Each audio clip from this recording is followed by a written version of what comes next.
ಕೋಲಾರ ಉಸ್ತುವಾರಿ ಸಚಿವರು ಅಬಕಾರಿ ಇಲಾಖೆಯ ಸಚಿವರು ತಿಮ್ಮಾಪುರ್ ಭೈರತಿ ಸುರೇಶ್ ಅವರೇ, ನೀವು ಈ ಸುದ್ದಿಯನ್ನು ನೋಡಬೇಕು. ನಿಮಗೆ ಇದಕ್ಕೆ ಗೊತ್ತಾಗ್ತಾ ಇಲ್ವಾ, ಕಾಣಿಸ್ತಾ ಇಲ್ವಾ? ಇಲ್ಲಿನ ಮಕ್ಕಳು ಪಾಠ ಕಲಿಬೇಕು ಅಥವಾ ಎಣ್ಣೆ ಸ್ಮೆಲ್ ಕುಡಿಬೇಕು? ನೀವೇ ಉತ್ತರ ಕೊಡಬೇಕು.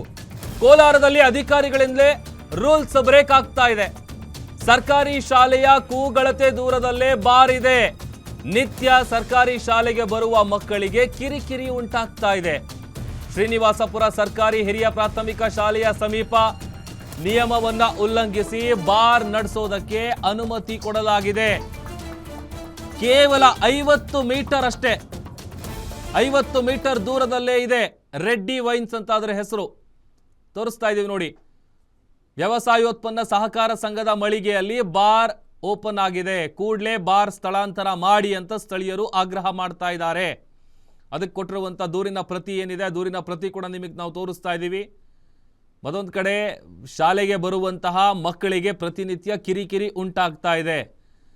ಅದೇನು ಭಾಳ ದೂರ ಏನಿಲ್ಲ, ಜಸ್ಟ್ 50 ಮೀಟರ್ ಅಷ್ಟೇ. 50 ಮೀಟರ್ ಗ್ಯಾಪಲ್ಲೇ ಬಾರ್ ಇದೆ. ಹೆಣ್ಣು ಮಕ್ಕಳು ಅಂದರೆ ವಿದ್ಯಾರ್ಥಿನಿಯರು ಬಂದು ಅಲ್ಲಿ ಅರ್ಜಿ ಹಾಕೊಳ್ಳಿಕ್ಕೆ ಇವತ್ತು ಮುಜುಗರ ಆಗಿ ಅವರು ಏನು ಸರಿಯಾದ ಸಮಯಕ್ಕೆ ಅರ್ಜಿಯನ್ನು ಹಾಕ್ಕೋಬೇಕಾಗಿತ್ತು ಆನ್ಲೈನಲ್ಲಿ, ಅದು ಅವರಿಗೆ ತೊಂದರೆ ಆಗ್ತಾ ಇದೆ. ವಿಶೇಷವಾಗಿ ನಾವು ಹೇಳುವಂಥದ್ದಿದೆ, ಇವತ್ತು ಸರ್ಕಾರದ ನಿಯಮಗಳಿದ್ದಾವೆ. ಒಂದು ಸರ್ಕಾರಿ ಶಾಲೆ ಅಥವಾ ಕಾಲೇಜ್ ಇದೆ ಅಂದರೆ ಅಲ್ಲಿ 100-150 ಮೀಟರ್ ಒಳಗಡೆ ಯಾವುದೇ ರೀತಿಯಾದಂಥ ಮದ್ಯಪಾನಗಳಾಗಲಿ ಅಥವಾ ಧೂಮಪಾನಗಳಾಗಲಿ ನಿಷೇಧ ಮಾಡಿರುವಂಥ ಒಂದು ಕಾನೂನು ಇದ್ರೂ ಕೂಡ 100 ಮೀಟರ್ ಒಳಗಡೆ ಇರ್ತಕ್ಕಂಥ ಒಂದು ಜಾಗದಲ್ಲಿ ಇವತ್ತು ರೆಡ್ಡಿ ವೈನ್ಸ್ ಅಂತಕ್ಕಂಥದ್ದು ನಡೆಸ್ತಾ ಇದ್ದಾರೆ.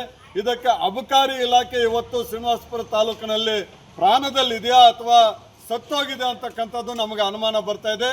ಇನ್ನೊಂದು ಆ ಬಿಲ್ಡಿಂಗ್ ಕೂಡ ಸರ್ ಕಟ್ಟಡ ಇವತ್ತು ಕೃಷಿ ಉತ್ಪನ್ನ ಮಾರುಕಟ್ಟೆಗೆ ಸಂಬಂಧಪಟ್ಟಂತ ಒಂದು ಸಹಕಾರ ಸಂಘಕ್ಕೆ ಸಂಬಂಧಪಟ್ಟಿರ್ತಕ್ಕಂಥ ಕಟ್ಟಡ ಇದ್ರೂ ಕೂಡ.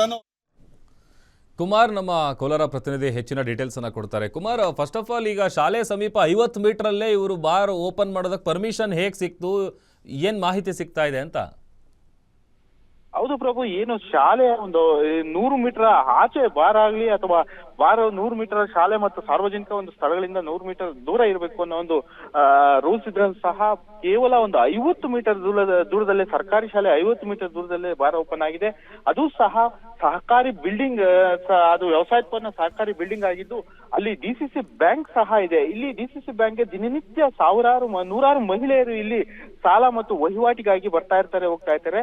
ಆ ಒಂದು ಬಿಲ್ಡಿಂಗ್ ನಲ್ಲೇ ಸಹ ಈ ಒಂದು ಬಾರ್ ಓಪನ್ ಆಗಿರೋದ್ರಿಂದ ಸಾಕಷ್ಟು ಮಂದಿ ಸಮಸ್ಯೆಗಳನ್ನ ಅನುಭವಿಸ್ತಾ ಇದ್ದಾರೆ ಎಂದು ಸ್ಥಳೀಯರು ಈಗಾಗಲೇ ಬಹುತೇಕ ದೂರುಗಳನ್ನ ಮಾಡ್ತಾ ಇದ್ರು. ಸಹ ಬಾರ್ನ ಒಂದು ಬೇಡ ಅಂತ ಈಗಾಗಲೇ ಸಹ ಲೆಟರ್ ಅನ್ನು ನೀಡಿರ್ತಾರೆ. ಆದ್ರೆ ಇದಕ್ಕೆ ಯಾವುದಕ್ಕೂ ಬೆಲೆ ನೀಡದೆ ಈಗಾಗಲೇ ಸಹ ಬಾರ್ ಅನ್ನ ಓಪನ್ ಮಾಡಿದ್ದು, ನಮಗೆ ಕೂಡಲೇ ಈ ಬಾರ್ ಅನ್ನ ಮುಚ್ಚಿಸಬೇಕು ಅಂತ ಬಹುತೇಕವಾಗಿ ಸ್ಥಳೀಯರು ಆಗ್ರಹ ಮಾಡ್ತಾ ಇದ್ದಾರೆ.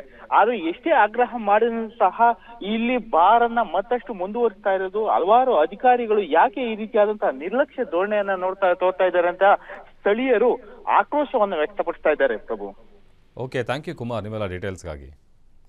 ನೋಡಿ, ಒಂದು ಪ್ರಶ್ನೆ, ಯಾಕಂತಂದರೆ ಈಗ 100 ಮೀಟ್ರ್ 150 ಮೀಟ್ರ್ ಆಸುಪಾಸಲ್ಲಿ ಯಾವುದೇ ರೀತಿಯಾದಂಥ ಸಿಗರೇಟ್ ಅಂಗಡಿ ಆಗಲಿ ಅಥವಾ ಪಾನ್ ಗುಟ್ಕಾ ಸಿಗುವಂಥ ಬೀಡಾ ಸ್ಟಾಲ್ ಆಗಲಿ ಅಥವಾ ಈ ಥರದ್ದು ಬಾರು, ವೈನ್ ಸ್ಟೋರು, ಈ ಥರದ್ದು ಯಾವುದೂ ಕೂಡ ಇರಬಾರ್ದು. ಬಟ್ ಪರ್ಮಿಷನ್ ಹೇಗೆ ಸಿಕ್ತು ಅನ್ನೋದೇ ಇಲ್ಲಿ ಕಾಡ್ತಾ ಇರುವಂಥ ಪ್ರಶ್ನೆ.